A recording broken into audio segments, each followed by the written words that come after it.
Boa tarde. Vamos fazer neste momento um algoritmo que, inclusive, já foi feito em sala de aula na última sexta-feira. Por esse motivo, como só vamos reproduzir, provavelmente vai ficar até um algoritmo mais rápido. Vamos entrar no Octave, vamos abrir o software, né? Vamos aqui abrir a guia do editor, vamos aqui dar um zoom e abrir e iniciar a estrutura básica de funções, que seria function. Colocar aqui para entrar um resultado, sair um resultado com saída, igual. O nome do primeiro algoritmo, a gente vai trabalhar o algoritmo da falsa posição. Então vamos primeiro criar um algoritmo parcial para depois um algoritmo completo. Então vou chamar de falsa par. Vamos abrir aqui a pasta do Octave. Falsa par. As entradas desse falsa par vai ser f, a, b, ou seja, a função, ponto de início do intervalo, ponto final do intervalo e o erro desejado. Esse algoritmo, o objetivo dele será calcular, dado um intervalo que contenha uma única função, o algoritmo deverá calcular aproximações com o erro desejado, ou seja, dada a função, dado o início do intervalo, o final do intervalo que contenha uma única raiz, ele deverá encontrar o valor aproximado dessa raiz com determinado erro. Esse erro aqui a gente vai trabalhar inicialmente com o erro modelo de erro no domínio que já vínhamos trabalhando. Então vamos chamar x, o valor aproximado, no caso do método da falsa posição, como já visto em sala de aula e também visto no material, a gente tem que ele é uma média ponderada por f de b, né? F de A e F de B. Então seria A vezes F de B menos B vezes F de A, colocar dentro do parêntese, dividido por F de A, F de B menos F de A. F de B menos F de A.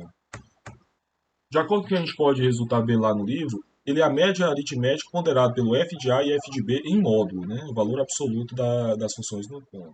Entretanto, quando a gente estuda o valor maior que zero e o menor que zero, a gente acaba chegando nessa equação aqui. Então, vamos lá.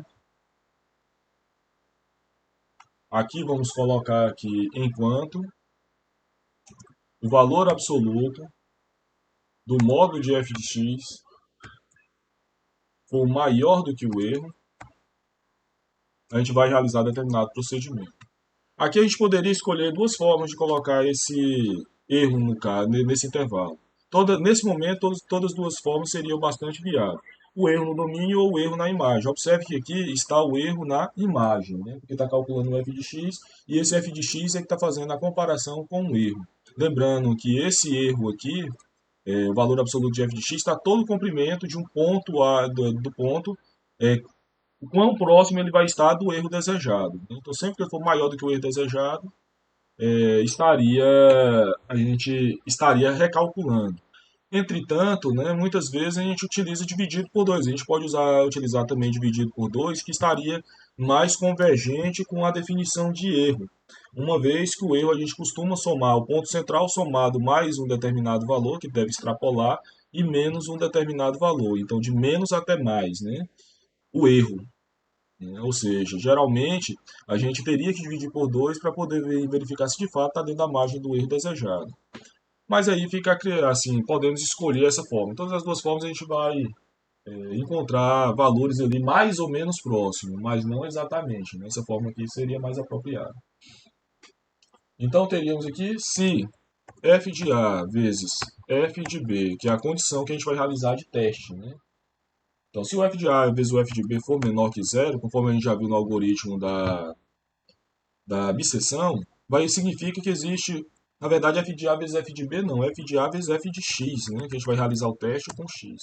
Então, se f de A vezes o f de x for menor que zero, significa que existe uma raiz no intervalo ax. Se existe uma raiz no intervalo ax, o x não pode ficar no lugar de A, significa que ele tem que ficar no lugar de B. Né?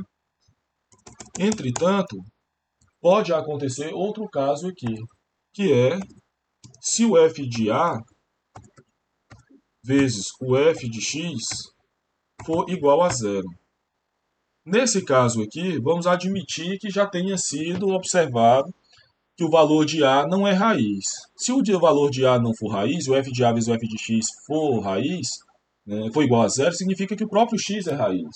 Aí a gente vai colocar como saída, né, para esse caso aqui, o resultado ser igual a x. Ou seja, a gente já tem uma aproximação apropriada, já que o A não poderia ser a raiz.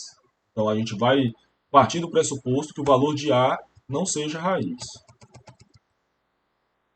Por outro lado, ainda existe um terceiro resultado possível, que é, se o f de A vezes o f de B não for menor que zero, não for igual a zero, ele pode ser maior que zero. E se ele for maior que zero, a gente já tem certeza que existe uma raiz lá dentro, então só pode existir uma raiz entre x e zero, e B. Significa que eu não vou poder substituir B por x, vou ter que substituir A por x. Né? E assim a gente consegue finalizar, no caso, esse trecho do algoritmo. Uma vez que a gente aplique todos os procedimentos, a gente vai chegar numa aproximação que a gente vai ter que guardar uma aproximação desejada, que vai ser essa aproximação x definida aqui no início, né? E na verdade esse x ele tem que vir depois do comando do enquanto, porque a gente tem que ficar replicando esse valor, as aproximações elas têm que ficar cada vez mais próximas. E no final vai até chegar uma aproximação dentro de um erro que a gente deseja. E esse x será o valor de x aproximado. E o algoritmo vai me retornar dois resultados possíveis, que vai ser ou o resultado x nesse momento aqui, quando x for igual a zero, quando for raiz, ou quando, neste momento aqui, quando a gente tiver um valor aproximado, ou valor exato, ou valor aproximado. Então vamos salvar esse algoritmo. Né? Como o mesmo nome da minha função, falsa par, e vamos aplicar esse algoritmo dentro do intervalo dado. Vamos usar um algoritmo, assim, um intervalo bem simples, né? Um intervalo bem simples para isso seria, por exemplo, x ao quadrado menos 1. X ao quadrado menos 1 possui como raiz menos 1 em 1. Então, usar a função falsa par da função. Sempre temos que colocar dentro esse arroba x aqui, quando a gente definiu, né? A gente está definindo a função. De x ao quadrado menos 1. O valor inicial do intervalo vamos colocar 0. O valor final do intervalo vamos colocar 4, que a gente sabe que tem uma raiz ali dentro. E o erro a gente pode colocar qualquer erro desejado. 0.001, 3 casas decimais.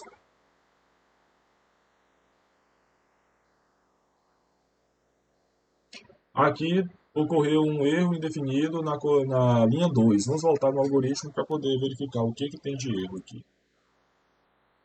O x ainda não tinha sido definido, né?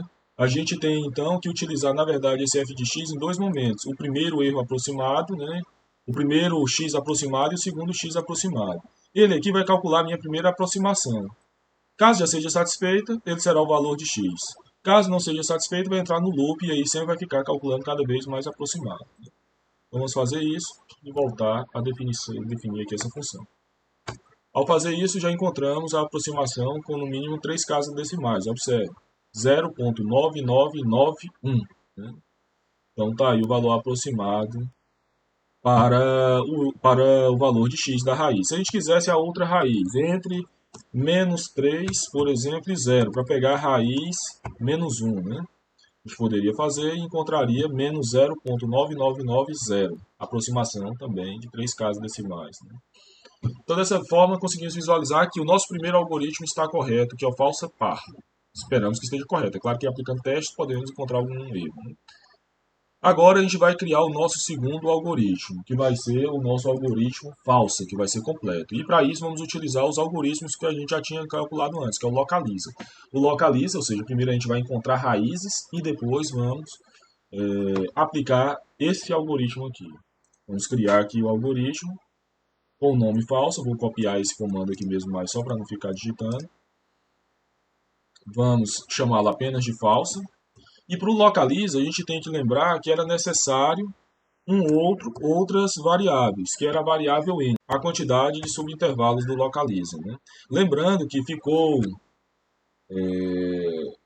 como exercício montar o algoritmo de forma apropriada, vou aqui colocá-lo aqui, para que ele extraísse de uma matriz no qual a primeira coluna fosse os valores de x e a segunda coluna os valores de y, né?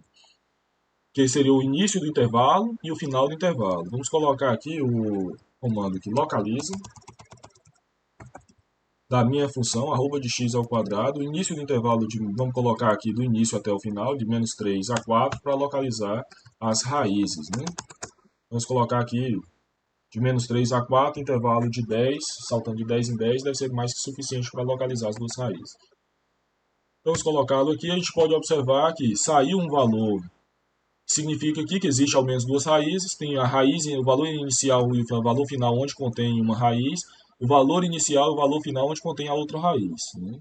Então, a nossa estrutura será essa. A gente vai ter que montar o algoritmo considerando o valor. Se esse aqui é uma matriz M, por exemplo, o valor M coordenada 1, 1, né? O M11 será menos 1,6, que é o valor inicial da primeira raiz, do intervalo da primeira raiz, menos 1, 2, linha 1, coluna 2, o intervalo final da primeira raiz, que contém a primeira raiz, o intervalo que contém a primeira raiz. Sendo assim, vamos voltar aqui no editor e vamos montar nosso algoritmo. Nosso algoritmo agora vai se chamar falsa. Vamos salvar arquivo como, chamá-lo de falsa. Vamos definir inicialmente uma matriz que vai receber esses valores da função localiza, que vai ser intervalos que contêm as raízes. E deles, os comandos de entrada vai ser f, que é o valor da função, o valor inicial do intervalo, o valor final e a quantidade de subintervalos que a gente vai subdividir para caçar as raízes. Vamos definir mais um outro valor que a gente pode observar que aqui na janela de comandos que saiu duas linhas significando que tem duas raízes, mas poderia ter três raízes ou uma raiz só. Vamos mudar esse intervalo aqui apenas rapidinho para mostrar que poderia ser uma raiz que tivesse sido localizada e teria que ser uma linha que indica as duas raízes, né? Ou seja, a depender da quantidade de linhas que tem a sua matriz, a quantidade de, de raízes que tem, né? Por exemplo, então, a gente precisa de um comando então para identificar a quantidade de linhas dadas, né? Como que a gente pode fazer isso? Existe um comando, né, chamado, vamos colocar aqui ele chamando ele aqui de T ou de N mesmo, né? N a gente pode confundir com aquele outro N lá. Então vamos colocar T igual a length, até já apareceu aqui como opção, né, da matriz que ele identifica o comprimento da matriz, né? Vamos aqui, olha, dar uma olhada nele aqui e vamos apagar tudo isso aqui. Isso aqui vai ser desnecessário. Como eu disse, era só para não repetir o comando inicial. Então, vamos colocar aqui e já vamos colocar essa função em andamento, né? Vamos colocar aqui a margem de erro que a gente deseja, apesar de não ser necessário nesse momento. E vamos usar o comando false. Ao fazer isso aqui, ele identificou que existe ao menos uma raiz no intervalo dado encontrou como resultado aqui 2, né? Se a gente colocasse para localizar o intervalo que contivesse as duas raízes, por exemplo, menos 3, ele continua encontrando 2. Aqui ele só está computando a quantidade de colunas, né? Então, como que a gente pode fazer quantidade de colunas? Não, é a quantidade de colunas que ele conseguiu identificar aqui, né? Aparentemente, né? Então, como que a gente pode fazer para poder identificar o número certo de linhas? A gente pode colocar aqui, limitar essa matriz M. Como a gente já sabe que ela sempre vai ter que conter duas raízes, porque é o valor inicial e o valor final do intervalo, o valor inicial não me interessa, o valor final não me interessa, né? Então eu coloco aqui a quantidade de linhas, que é o que eu quero identificar, né?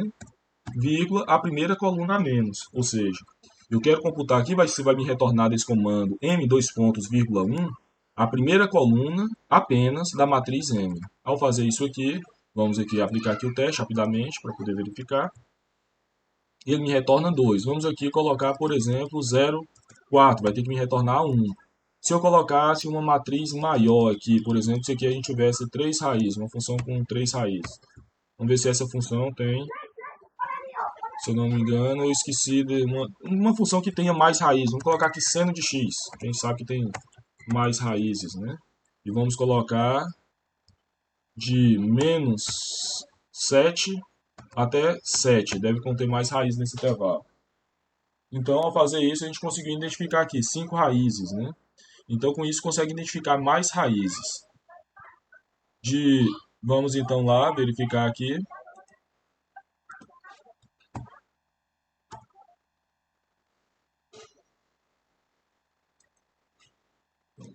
Vamos ainda definir aqui a nossa matriz, onde vamos guardar os resultados, que vai ter que ser igual a uma matriz vazia de início para eu poder ir guardando os resultados, né? E agora vamos definitivamente, né, calcular as raízes. Para calcular as raízes, a gente quer calcular todas as raízes. Essas raízes, aplicar o algoritmo diversas vezes. Essas raízes serão dadas por um valor, né, pela quantidade de linhas. A quantidade de raiz é a quantidade de linhas da matriz M, como a gente tinha visto. Então, I iniciará em 1 e irá até o valor T que a gente definiu, né? A gente precisa do valor inicial, os valores de x, que é dado da matriz M, pela linha I, coluna 1, e a gente precisa dos valores finais do intervalo, que são dados por y, né, que a gente vai definir como y, sendo a linha I, coluna 2. No final, nosso resultado, a gente vai guardar cada resultado em uma linha I, né? Linha I e a coluna livre, né? Igual a falsa